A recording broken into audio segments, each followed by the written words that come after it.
நீங்க 3 நட்சத்திரமா இருந்தா, இந்த பதிவு உங்களுக்கு தான். அதாவது 3 நட்சத்திரக்காரங்கள்னு எடுத்துக்கிட்டாலே நெறைய தோல்விகள சந்திச்சிருப்பாங்க. நெறைய ஏமாற்றங்கள சந்திச்சிருப்பாங்க. லவ் பண்ணி ஏமாந்துருப்பாங்க. கல்யாணம் பண்ணி கல்யாண வாழ்க்கை சரி இருக்காது. லவ் பண்ணா ஒரு நிம்மதியே இல்லாம இருக்கும். எப்ப பார்த்தாலும் எதையோ ஒண்ணு யோசிச்சுட்டு, ஏதோ ஒரு சிந்தனையில இருப்பாங்க. ஒரு நல்ல வாழ்க்கையே அமையல எனக்கு அப்படின்னு நெறைய பேர் இந்த 3 நட்சத்திரக்காரங்க புலம்புறத கேட்டிருப்போம். ஒரு விரக்தியான ஒரு வாழ்க்கைய வாழ்ந்துகிட்டு இருப்பாங்க. என்னடா வாழ்க்கை இது?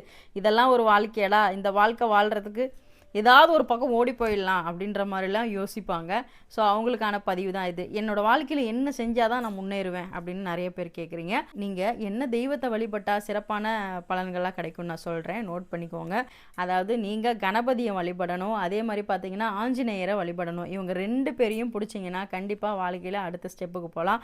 இன்னொரு விஷயம், உங்களோட வாழ்க்கையிலேயே மாற்றம் ஏற்படணும் அப்படின்னு நினச்சிங்கன்னா மதுரையில் மீனாட்சி அம்மன் கோவிலில் இருக்கக்கூடிய மீனாட்சி சுந்தரேஸ்வரரை வணங்கிட்டு வாங்க. கண்டிப்பாக உங்களோட வாழ்க்கையில் ஒரு மாற்றம் பிறக்கும். நன்றி. நமச்சிவாய.